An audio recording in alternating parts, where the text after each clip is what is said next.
ये एक आम खांसी से शुरू होती है और इससे पहले कि आपको पता चले कई मिलियन लोग इसकी चपेट में आ जाते हैं। और ये वहीं नहीं रुकती, ये बढ़ती ही चली जा सकती है जब तक कि कई बिलियन लोग इससे बीमार नहीं पड़ जाते। उड़ानें रद्द की जाती हैं, शहरों को क्वारंटीन यानी संगरोध किया जाता है और अस्पताल मरीजों से भरे होते हैं। इसे विश्वव्यापी महामारी कहते हैं। क्या हम ऐसी किसी चीज का अनुभव कर सकते हैं? एक विश्वव्यापी महामारी एक सभ्यता को कैसे प्रभावित कर सकती है?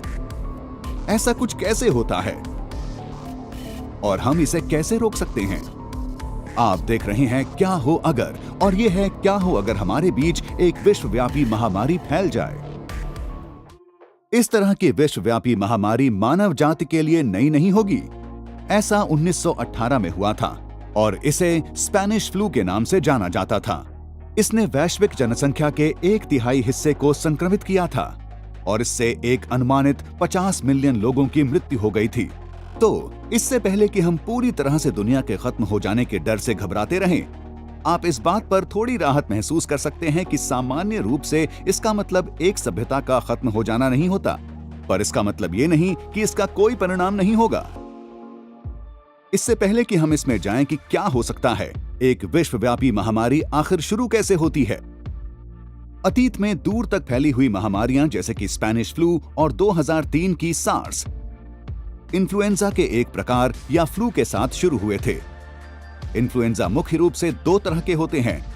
टाइप ए आमतौर पर जानवरों से, जिनमें चिड़ियां, बिल्लियां, सुअर और घोड़े भी शामिल हैं, से आता है, और टाइप बी वायरस सिर्फ इंसानों के बीच आम है। इस तरह के वायरस के लक्षण ऐसी चीजें हैं जो हम सभी ने अनुभव की हुई हैं। नाक बहना, बुखार, सिर दर्द और जुकाम के आम लक्षण।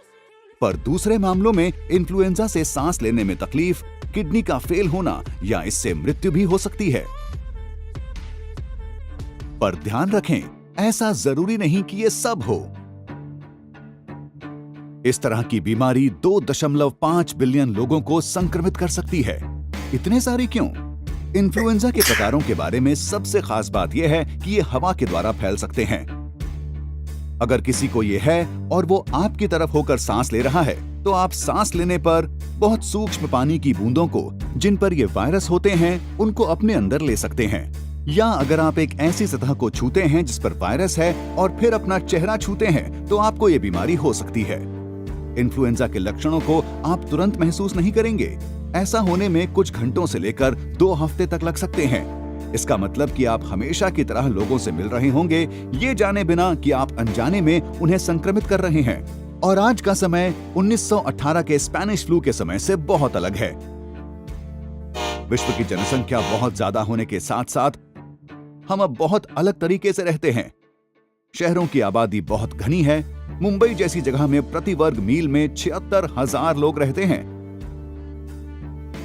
लोगों के आसपास रहने से हम एक दूसरे को आसानी से संक्रमित कर सकते हैं। और यही नहीं, अब हम आसानी से विश्व में घूमते हैं। वे लोग जिन्हें नहीं पता कि वे इस वायरस का शिकार हैं, इसे बहुत जल्द विश्व के दूसरे कोने में ले जा सकते हैं। अगर इस नए वायरस से सिर्फ एक व्यक्ति प्रभावित होगा, जो दूसरे एक व्यक्ति को प्रभावित करेगा और वो किसी दूसरे को, तो समय के साथ इसी प्रकार से अंत में कई मिलियन लोग प्रभावित होंगे। जैसे जैसे लोग इससे प्रभावित होते जाएंगे, हवाई जहाज उड़ाने नहीं भर सकेंगे और सारे देशों को संगरोध यानी क्वारंटीन करना होगा। अगर ये इससे भी बुरी हालत में रहा, तो हम शायद इसकी चपेट में आने के या लोगों को संक्रमित करने के डर से अपने घरों से भी नहीं निकल पाएंगे। अस्पताल से मदद लेना मुश्किल हो सकता है। कई बिलियन लोगों के संक्रमित होने की वजह से यह लगभग असंभव होगा कि अस्पताल सबका ध्यान रख सकें।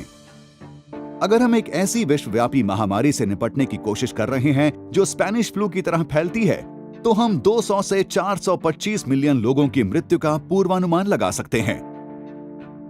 और ये उन लगभग 2.5 बिलियन लोगों में से होंगे जो इससे संक्रमित होंगे। पर कितना संभव है कि ऐसा कुछ हो? ऐसा कह पाना कठिन है। एक्सपर्ट्स के अनुसार मानवता एक बहुत बड़ी विश्वव्यापी महामारी के लिए नियत है। ऐसा 100 सालों पहले स्पेनिश फ्लू के साथ हुआ था और उससे पहले 1347 से 1351 के बीच ब्यूबोनिक प्लेग की वजह से। दुर्भाग्यवश ऐसी विश्वव्यापी महामारियां मानवीय सभ्यता की एक सच्चाई हैं। पर इसका मतलब ये नहीं कि आज के समय की एक विश्वव्यापी महामारी स्पेनिश फ्लू की तरह गंभीर होगी। हालांकि बीमारी पहले से ज्यादा तेजी से फैल सकती है, पर उसे ठीक करना अब पहले से ज्यादा आसान है। हालांकि एक विश्वव्यापी महामारी का मतलब ये हुआ कि उसके लिए आपकी प्रतिरक्षा प्रणाली कमजोर होगी, पर डॉक्टर्स उसके लिए वैक्सीन खोज सकते हैं। आज तेजी से बढ़ती तकनीक के साथ और संचार व्यवस्था बिना किसी बाधा के होने के कारण विश्व भर के वैज्ञानिक एक साथ मिलकर काम कर सकते हैं। आपको न्यूयॉर्क में डॉक्टर चीन में शोधकर्ताओं के साथ बातें कर एक विश्वव्यापी महामारी हल करते हुए मिल जाएंगे। ये आसान नहीं होगा और शायद इसमें 1 साल भी लग सकता है, पर अंत में एक वैक्सीन यानी टीका बनाया जा सकता है। अगली दिक्कत इसे बांटने की होगी। अगर सारे देश साथ मिलकर काम करने के इच्छुक नहीं हैं और वैक्सीन ईमानदारी से बांटना नहीं चाहते, तो इससे कुछ गंभीर टकराव हो सकते हैं। ऐसा मानते हुए कि वे सब साथ मिलकर काम करेंगे, अंत में विश्वव्यापी महामारी को रोका जा सकता है। उम्मीद है कि पहले तो ऐसा कुछ होगा ही नहीं। आखिरकार अब हम जानवरों की और उनकी बीमारियों की निगरानी पहले से बेहतर कर सकते हैं और एक असल विश्वव्यापी महामारी के प्रभावों को जानते हुए उम्मीद है कि हम उसके संक्रमण को फैलने से पहले रोक लेंगे। तो आप एक ऐसी चीज को कैसे रोक सकते हैं? हेल्थ एक्सपर्ट्स के अनुसार ऐसा करना आसान है। आम जुकाम को रोकने के जैसे आपको बराबर अपने हाथ धोते रहने चाहिए और खांसी और छींक कर रहे व्यक्ति से दूर रहना चाहिए। और अगर आप बीमार पड़ रहे हैं तो आपको तुरंत डॉक्टर के पास जाना चाहिए और प्लीज खांसते या छींकते वक्त अपने टिश्यू या अपनी कोहनी का इस्तेमाल करें।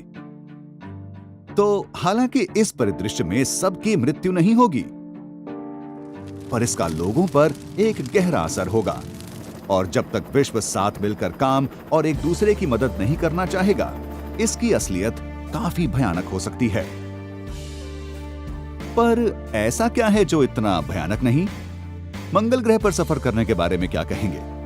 पर हम ये कहानी एक दूसरे क्या हो अगर के लिए छोड़ देते हैं।